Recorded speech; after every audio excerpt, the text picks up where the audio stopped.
আসসালামু আলাইকুম ওরহমতুল্লাহি ওবরাকাতুহ। 1 মিনিট মাদ্রাসা ইউটিউব চ্যানেলে সম্মানিত দিনী ভাই বোনেরা, আশা করি আল্লাহ তাআলার অশেষ রহমতে ভালো আছেন, সুস্থ আছেন। প্রিয় ভাই বোনেরা, আপনি কি জানেন রাতের শেষ অংশ এমন একটি সময় যখন আসমানের দরজা খুলে যায়, যখন আল্লাহ রব্বুল আলামিন আল্লাহ তাআলা নিজেই বান্দাকে ডাকেন।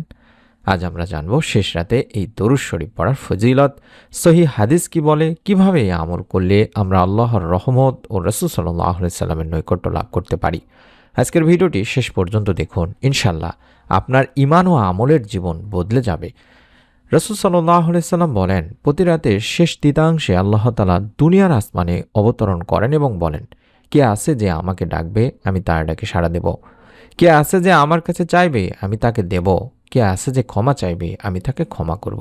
সহিহ বুখারী মুসলিম শরীফের সহিহ একটি হাদিস। এই সময়টাই হলো তাহাজ্জুদের সময়। এই সময় দোয়া কবুল হয়, এই সময় কান্না কবুল হয়, এই সময় তওবা কবুল হয়। রাসূল সাল্লাল্লাহু আলাইহি সাল্লাম আরও বলেন, যে ব্যক্তি আমার উপর একবার দরুদ পাঠ করবে, রব্বুল আলামিন আল্লাহ তাআলা তার উপর 10টি রহমত নাজিল করবেন। সহিহ মুসলিম শরীফের সহিহ হাদিস। আরেক হাদিসে এসেছে, কিয়ামতের দিন আমার সবচেয়ে নিকটবর্তী হবে সে ব্যক্তি যে আমার উপর সবচেয়ে বেশি দরুদ পাঠ করেছে। তিরমিজি শরীফের একটি হাদিস। এর অর্থ হলো, দরুদ বেশি পড়া মানে আল্লাহর রহমত নাজিল হয়, গুনাহ মাফ হয়, দোয়া কবুলের দরজা খুলে যায়, রাসূল সাল্লাল্লাহু আলাইহি সাল্লামের নৈকট্যও পাওয়া যায়। তাই আমরা বেশি বেশি করে দরুদের আমল করব দিনী ভাই বোনেরা। তাই শেষ রাতে এই আমলটি করার পদ্ধতি ধাপে ধাপে আমি শিখিয়ে দিচ্ছি। প্রথম ধাপ বা 1 নম্বর, ঘুম থেকে উঠুন। 2 নম্বর, সুন্দর করে ওযু করুন। 3 নম্বর, 2 রাকাত কম করে হলেও তাহাজ্জুদের সালাত আদায় করুন। 4 নম্বর, 11 বার দরুদ শরীফ পাঠ করুন। তারপর নিজের ভাষায় দোয়া করুন। যে দরুদটি পড়বেন আপনারা চাইলে আল্লাহুম্মা সাল্লি আলা মুহাম্মাদ ওয়া আলা আলি মুহাম্মাদ এভাবেও পড়তে পারেন। অর্থাৎ এটি একটি ছোট দরুদ। এটি পড়তে পারেন অথবা দরুদে ইব্রাহিমও পড়তে পারেন। তারপর বলবেন, ইয়া আল্লাহ, আমাকে ক্ষমা করুন, আমার গুনাহ মাফ করুন, আমার রিজিক বাড়িয়ে দিন, আমার সন্তান, পরিবার ও জীবনকে বরকত করুন। এভাবে আমরা দোয়া করব।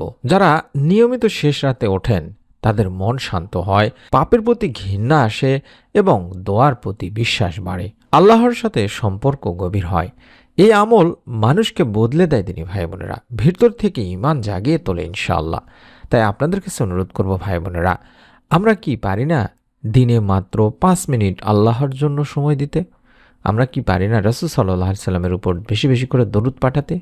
এই আমল বড় কিছু না, কিন্তু এর ফল আখিরাতে অনেক বড়।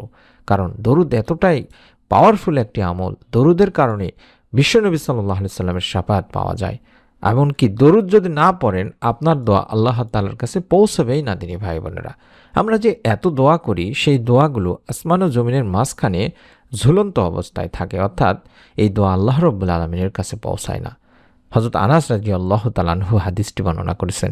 আল্লাহ রাসূল সাল্লাল্লাহু আলাইহি সাল্লাম বলেন, যতক্ষণ রাসূল পাক সাল্লাল্লাহু আলাইহি ওয়াসাল্লামের উপর দরুদ পড়া হবে না, ততক্ষণ তা বাধাগ্রস্ত অবস্থায় থাকবে। অর্থাৎ এ দোয়া আল্লাহ তাআলার কাছে পৌঁছবে না, এ দোয়া কবুলও করা হবে না। তাবারানী শরীফের একটি হাদিস। তাহলে বুঝতে পারলাম দরুদ কতটা পাওয়ারফুল একটি আমল। তাছাড়া আমরা কম বেশি জানি, দরুদ বিশ্বনবী সাল্লাল্লাহু আলাইহি ওয়াসাল্লামের উপর দরুদ স্বয়ং আল্লাহ তাআলা নিজেও পড়েন। রাসূল সাল্লাল্লাহু আলাইহি ওয়াসাল্লামের উপর দরুদ পড়েন স্বয়ং আল্লাহ তাআলা তার ফেরেশতারা। তাই অনুরূপ নির্দেশ দেওয়া হয়েছে বনি আদমকেও। তাই তো পবিত্র কোরআনুল কারীমে ইরশাদ হয়েছে, নিশ্চয়ই আল্লাহ ও তার ফেরেশতারা নবীর প্রতি দরুদ পাঠ করেন। হে ঈমানদাররা, তোমরাও তার প্রতি দরুদ পাঠ করো এবং বেশি পরিমাণে সালাম পাঠ করো। এটি সূরা আহজাবে 56 নম্বর আয়াতে বলা হয়েছে। একবার যদি দরুদ পাঠ করতে পারি, রব্বুল আলামিন আল্লাহ তাআলা 10টি রহমত নাজিল করেন। এ সম্পর্কে আবু হুরায়রা রাদিয়াল্লাহু তাআলা আনহু থেকেও বর্ণিত, রাসূল সাল্লাল্লাহু আলাইহি ওয়াসাল্লাম বলেছেন, যে ব্যক্তি আমার প্রতি একবার দরুদ পাঠ করে, আল্লাহ রাব্বুল আলামিন তার প্রতি 10টি রহমত নাজিল করেন, 10টি রহমত বর্ষণ করেন। সুনানে তিরমিজি শরীফের 485 নম্বর একটি হাদিস। এছাড়া আনাস ইবনে মালিক রাদিয়াল্লাহু তাআলা আরও বলেন, রাসূল পাক সাল্লাল্লাহু আলাইহি ওয়াসাল্লাম বলেছেন, যে ব্যক্তি আমার উপর একবার দরুদ পাঠ করবে, রব্বুল আলামিন আল্লাহ তাআলা তার উপর 10 বার রহমত নাজিল করবেন, তার 10টি গুনাহকে মিটিয়ে দেওয়া হবে এবং তার জন্য 10টি মর্যাদা উন্নতি করা হবে। এটি সুনানে নাসাঈ শরীফের হাদিস সংখ্যা 1297। আর দরুদ পাঠকারীর জন্য তো ফেরেশতারা সবসময় দোয়া করছেনই। আমির বিন রাবিয়া রাদিয়াল্লাহু তাআলা আনহু থেকে বর্ণিত, নবী সাল্লাল্লাহু আলাইহি ওয়াসাল্লাম বলেন, যখন কোনো মুসলিম আমার প্রতি দরুদ পাঠ করে এবং যতক্ষণ সে আমার প্রতি দরুদ পাঠরত থাকে, ততক্ষণ ফেরেশতারা তার জন্য দোয়া করতে থাকেন। সুবহানাল্লাহ। অতএব বান্দা চাইলে তার পরিমাণ, দরুদ পাঠের পরিমাণ কমাতেও পারে বা বাড়াতেও পারে। সুনানি ইবনে মাজার হাদিস সংখ্যা 907।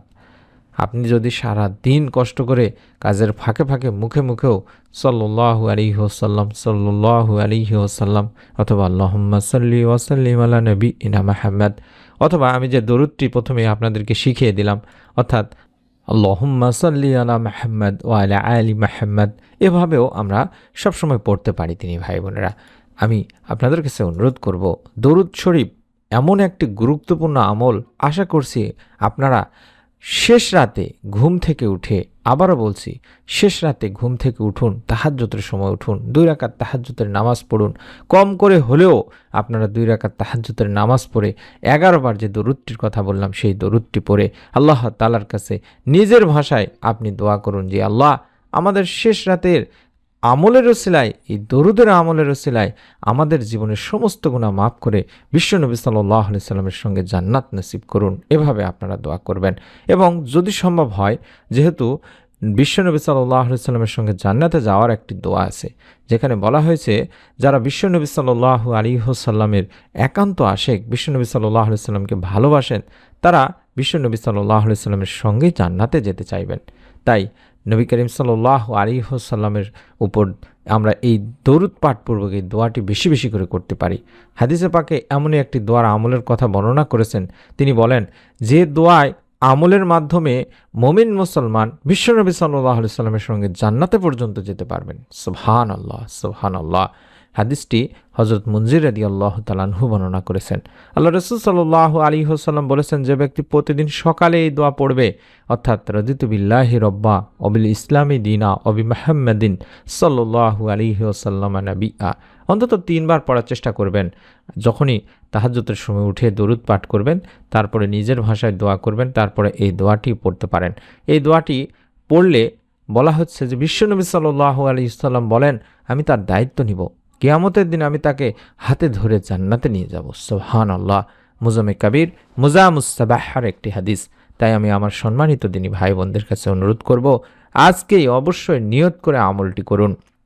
আমরাও দোয়া করি যে আল্লাহ, আমাদের শেষ রাতের বান্দা বানিয়ে দিন, আমাদের দরুদ পড়ার তৌফিক দিন, আমাদের গুনাহকে ক্ষমা করুন, আমাদের রাসূল সাল্লাল্লাহু আলাইহি সাল্লামের নৈকট্য দান করুন, আমাদের জান্নাতবাসী বানান, আমিন।